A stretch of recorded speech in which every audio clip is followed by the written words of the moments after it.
ओम शांति। मनुष्य जीवन में जो सबसे बड़ी कहो वो है समय। जो समय को महत्व देता है वो सफल होते हैं वास्तव में।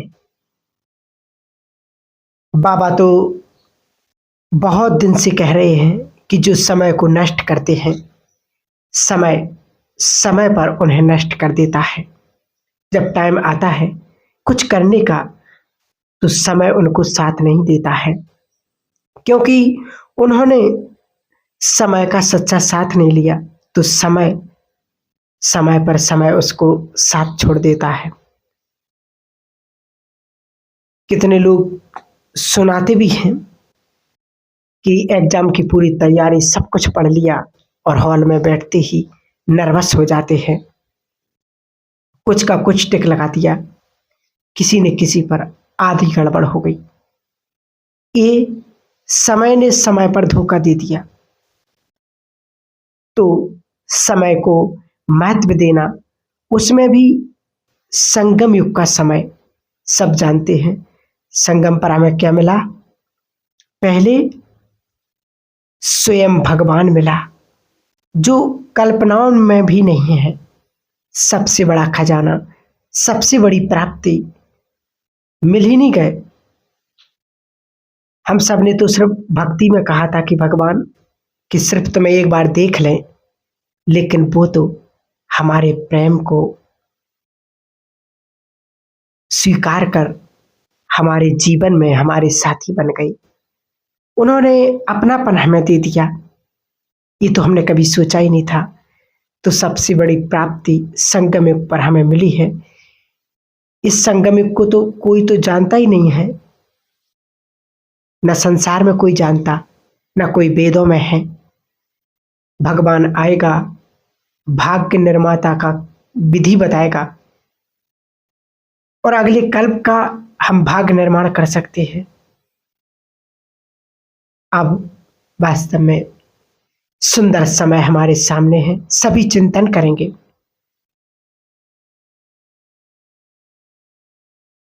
मेरा संगम युग का समय कैसा बीत रहा है, ये अपने आप चेक करो और इस बात को लिखो।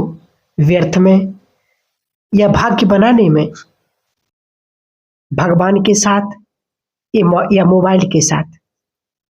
कलयुग की ये नई माया आई, जो बाबा ने इसकी मूल्यों में वर्णन नहीं किया, क्योंकि ये अंत के समय में सबसे बड़ी माया है। काम, क्रोध, लोभ, मोह, अहंकार, ईर्ष्या, द्वेष, ये सब अलग हैं, परंतु ये मोबाइल भी माया है।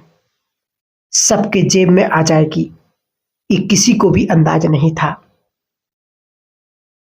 कैसे हम अपने समय को, इस संगम युग के इस पावन समय को, इस वैल्यूबल समय को हम छोटी छोटी बातों में, मोबाइल में देखते हुए अपना समय बर्बाद कर रहे हैं।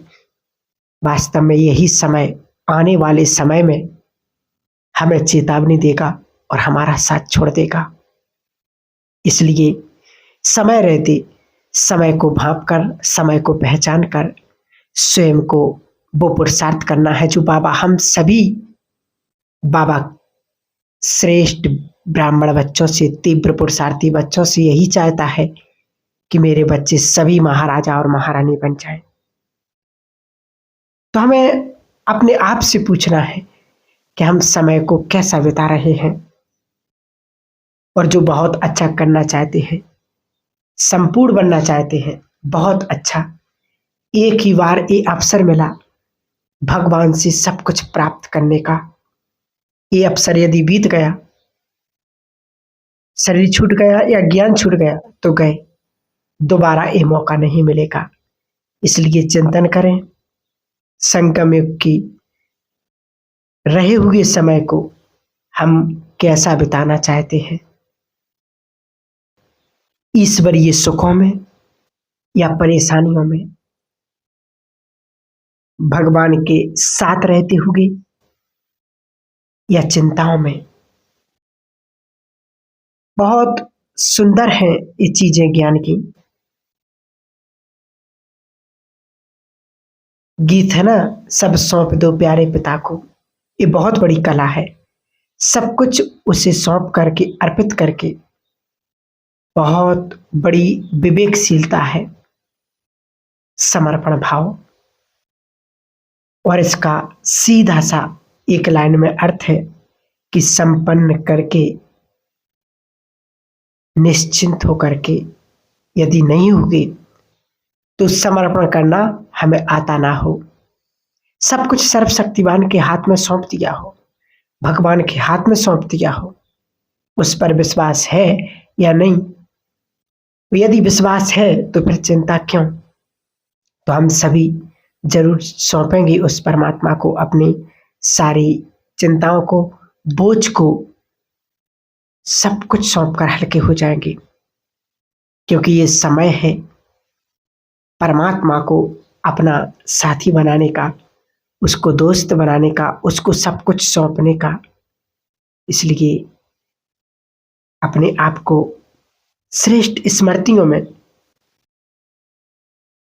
स्थित करेंगे, अपने आप को ये बात करेंगे कि कौन मेरा साथ दे रहा है। अपने बोझ को उसको सौंप दो, पहचाने उसको। क्योंकि पहचाना नहीं है सभी ब्राह्मणों ने, सभी ने ज्ञान लेने के बाद बाबा को पूरी तरह नहीं पहचाना है। क्योंकि जब हम उसे पूरी तरह से जान लेंगे तो संपूर्ण बन जाएंगे, निश्चिंत हो जाएंगे।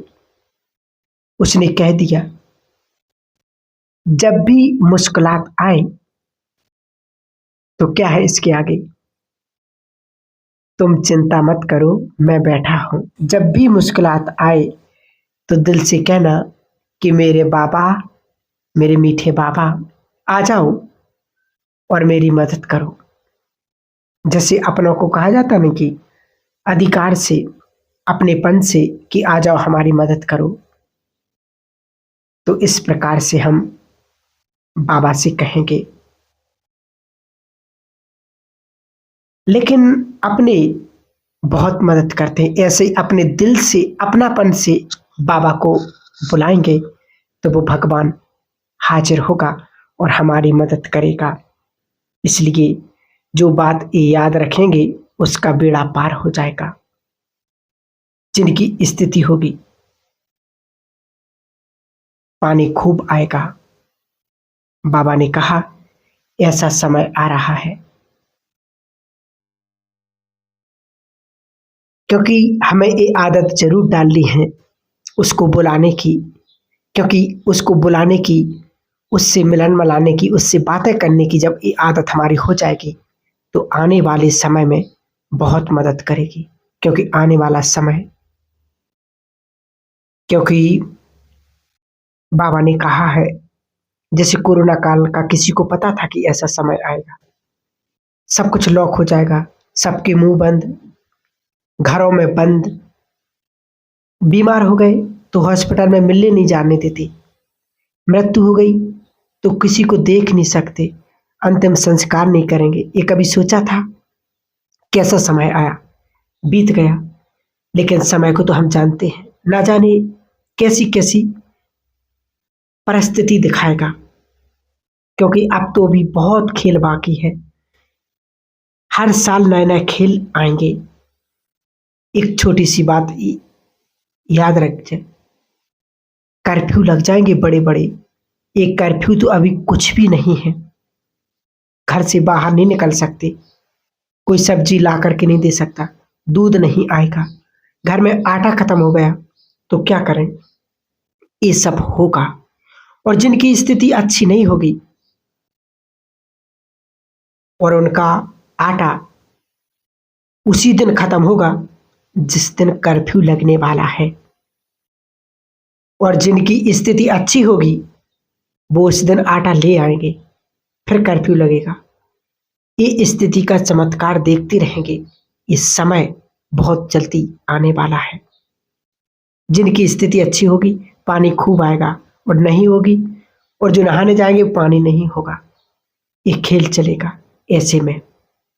यदि हमें आदत पड़ी होगी बाबा आ जाओ, बस इतना ही, बाबा आ जाओ, तो तुरंत उसकी उपस्थिति का आभास होगा और जो कठिनाइयां चल रही हैं वो सब समाप्त हो जाएंगे, सहज हो जाएगा।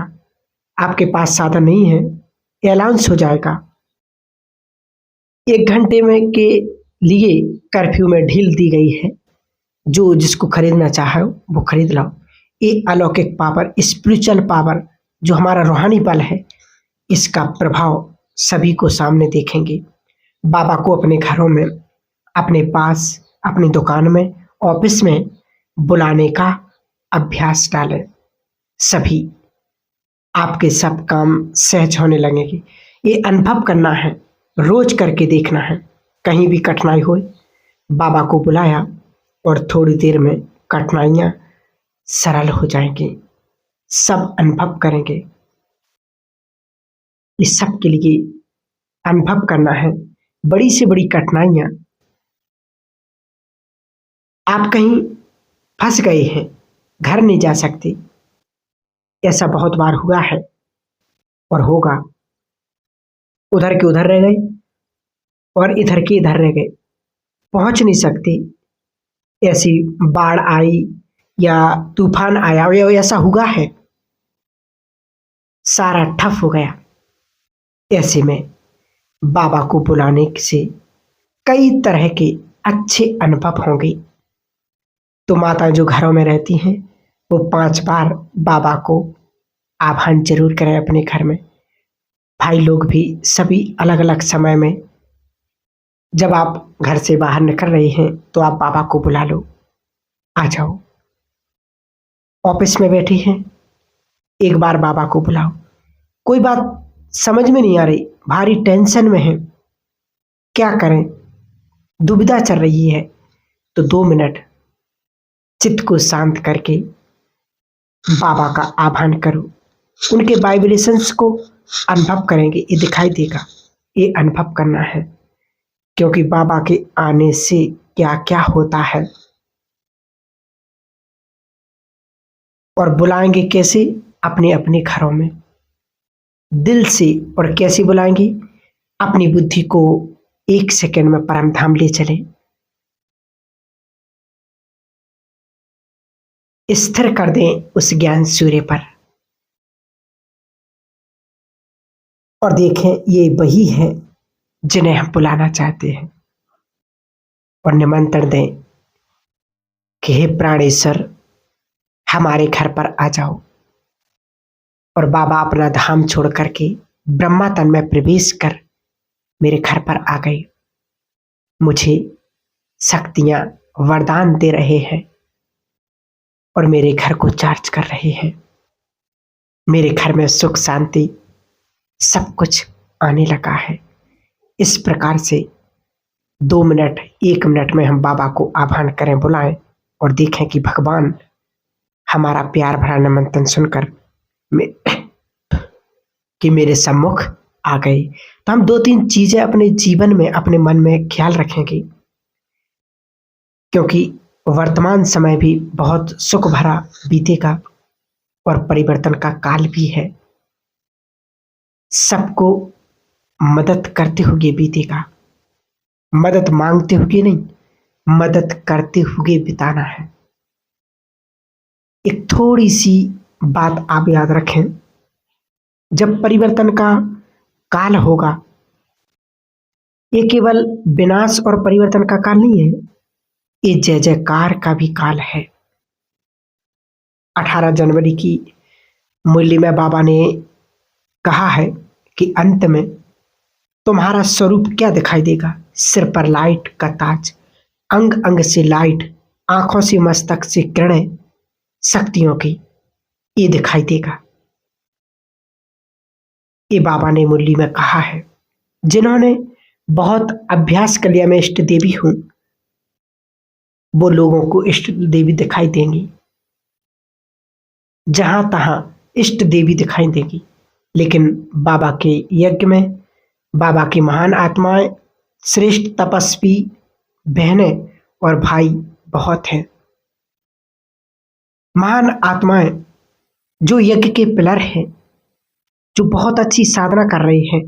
कई ऐसे भाई बहनें गृहस्थी भी ऐसी महान साधना तपस्या कर रहे हैं जो अभी गुप्त है, परंतु भगवान ने कहा है आने वाले समय में वही प्रत्यक्ष होंगे और वही संसार को राह दिखाएंगे।